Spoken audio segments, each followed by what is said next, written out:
Hi folks, this is Anne Marie with Wildwood Farm. I haven't made a video in a while and we have been extremely busy. A lot of things have changed. I have started a new desk job, so I'm on my computer a lot, working, making really good money. So that's going to make things here at the farm go so much easier. Second, there's been a lot going on in the animal industry world. About, 3 weeks ago, an auction barn in Bowie, Texas, had a case of EIA, or it's the Coggins test that people do for horses. Okay, everybody gets it once a year. Well, they ran a horse through. Every time you run a horse through an auction, they pull a Coggins if it doesn't have one, to make for sure that this horse doesn't have a disease called equine infectious anemia. It is a bloodborne disease. It is passed by things that suck blood, mosquitoes, flies. It doesn't live very long outside of a horse, but when it is in a horse, it's pretty much fatal. There's absolutely no treatment for it. The horses can live for a while, but they're contagious to other horses. So if the horse is alive, it has to be kept away from other horses, which is not a good life for a horse. So they had the big scare of a horse coming up with what turned out to be a false positive. But it caused a lot of drama in the horse world because people travel everywhere with their horses, take them all kinds of places. The sad thing with this disease is you can get a horse's Coggins done, but 3 weeks later it could get bit by a mosquito that's infected with EIA and come down with it. And you still think your horse is safe, but it's not. So it's one of those diseases that are kind of scary in the horse world. So it caused a big lot of hoopla and people were throwing a fit. The auction, Bowie auction, did their best. They cleaned out the place. They cleaned up their place. They tested the horses, and they found out it takes about a week to find out for sure if the positive was a true positive or false. And it did come out false. So everything is okay there. Turns out that statistically last year, in 2023, there were only 61 cases of confirmed positives of EIA in the entire United States of America. There's several million horses in the United States. So it's not a very high chance of you getting this disease. There's no vaccine for it. So your best you can do is to make for sure that you keep your horses at least once a year tested for Coggins and make for sure that they get checked when they go to places. Pull a Coggins every time you go somewhere if you have to, if it makes you feel better, so that you know your horse didn't come back with a disease from traveling to a show or an endurance ride, or just going somewhere else to go for a ride. So all that hoopla finally died down. And then Sunday last week, I caught in the Ag News that a ranch that's been there for 5 generations, 5 generations, have been producing bucking stock for rodeos, bucking cows, bucking bulls, and the steers for the roping. Ended up getting a shipment of feed for their horses that had a disease, a drug, not a disease, a drug called rumacin or monacin. I'm not quite saying them right, but in it. It is a cattle or ruminant drug used to get rid of coccidiosis. Coccidiosis is a protozoan parasite that causes extreme diarrhea and weight loss in ruminants. Goats get it, sheep get it, cows get it. This drug helps to control coccidiosis in those animals and helps them gain weight because they don't have to worry about the disease, the protozoan parasite, causing disease and causing them to lose weight. It doesn't take a lot of this drug. It takes about 0.3 of an ounce per cow to treat. So it's mixed in their feed and you feed it like that. But the bad part about this is this drug, rumacin, is extremely toxic to horses or to anything with a single stomach, except for poultry, because it is fed to chickens. It doesn't affect chickens and turkeys, but a mammal, monogastric animal, horses, dogs, humans, it will kill. It will kill a horse if they ingest 0.03. That's 3/100ths of an ounce of this drug. It'll kill them.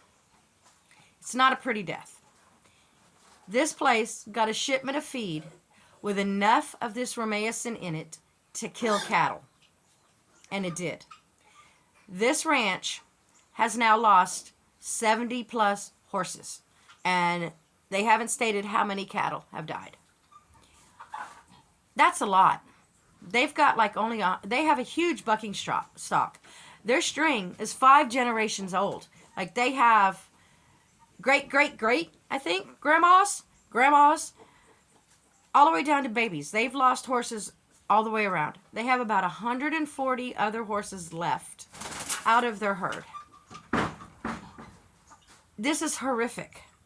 It is causing a big uproar in the horse industry because this feed is mixed in with feed. A lot of us who have multiple horses buy our feed in bulk. If the feed mill that you're buying your feed from sells cattle or sheep and goat feed, ask them. Be honest with them. Ask them. I did this morning. I messaged my feed mill that I buy my feed bulk. I know I have gotten this drug in my goat feed. I asked for it. They have to say it's medicated. They have to tell you it is in the feed. It's not just they just throw it in there, like, say, salt or something like that. They have to say that this drug is in there. Okay, ask them, how do they handle this drug in their facility? I asked my feed mill. They were very upfront and very quick in answering me, which really made me feel so much better. They have 2 separate machines. They use for their cattle and they use for their horses. Their horse machine does not ever see this drug in it. Okay, it never touches it. Their cattle drug is only on request. Well, the Romacin is only put in their cattle or sheep and goat feed upon request. It is a controlled substance at my feed store. They have their bag or whatever it comes in, the medication comes in, locked up in the main office, and only one of the managers, the main owner and managers, handles this drug and puts it in the feed in a controlled amount and has it mixed. So ask them. If you feel comfortable with the way they answered you, and they answer you quickly, which is, if they seem to be hemming and hawing, then I would think twice about it. But I would definitely ask and see what their protocols are for handling this drug.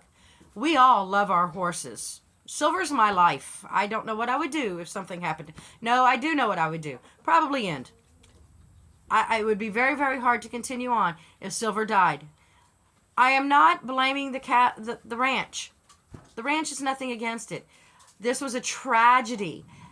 The big question is, and the thing that needs to be found out now is how did that medication get mixed in a batch of horse feed? Understand, it wasn't accidental cattle feed fed to the horses. The medication got mixed into a batch of horse feed. They had, 140 and 70 horses is what? 7, 8, 9, 10, 11, 200 and something head of horses. Okay, I'm terrible at math, please forgive me. So they have their feed mixed in bulk in huge sacks, called super sacks, or they probably have a big special truck that they get their feed put in and just have it dumped in there and they dump it in a bin. Or some feed places have trucks that they dump their feed in, and it has chutes on the side and they just drive down and they dump it into the bunks like that. So the question is how did and who controlled that batch of feed getting mixed at the mill? I will not say, and I do not believe that the mill itself, the owners of the mill, intentionally did this.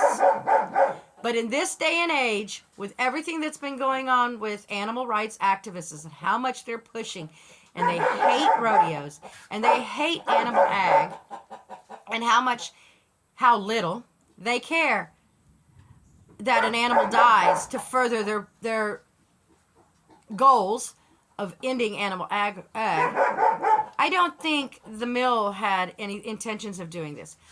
But who's to say that employee wasn't a plant from an animal rights activist? It happens a lot of times.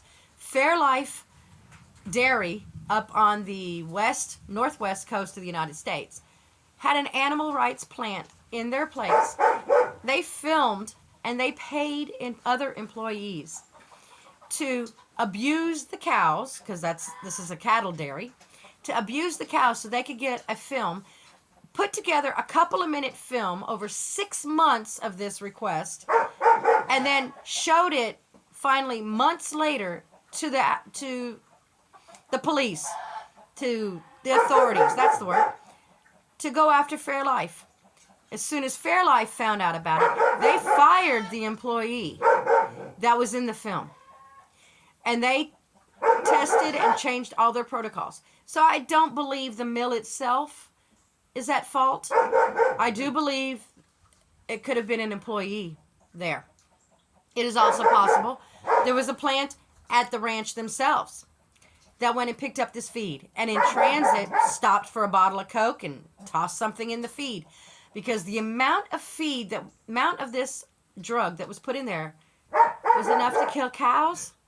That is a lot of feed. That is not just a few handfuls or possible cross-contamination from blowing. I'm talking that's bags of pounds and pounds of this drug thrown in the feed. And to have it mixed in, that's terrible. Now, my heart's and thought and prayers go out to this ranch. They have watched years of their breeding and stock that they have raised from birth for generations die in days. Okay, could you imagine walking out and they fed that morning and they had horses dead that afternoon?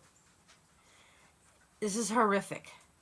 So people, I'm saying with all the crazy that's going on in this world, watch your animals. Do not forget you have a voice. Use it. There is nothing wrong to ask questions. Your animals are in your care. They're your responsibility to take care of. They expect you to look out for all their needs. There's nothing wrong. Did I feel bad asking my feed mill? No, not at all. I'm not even in the same state. The feed came from Kansas and got to Oklahoma. Okay, I'm in Arkansas.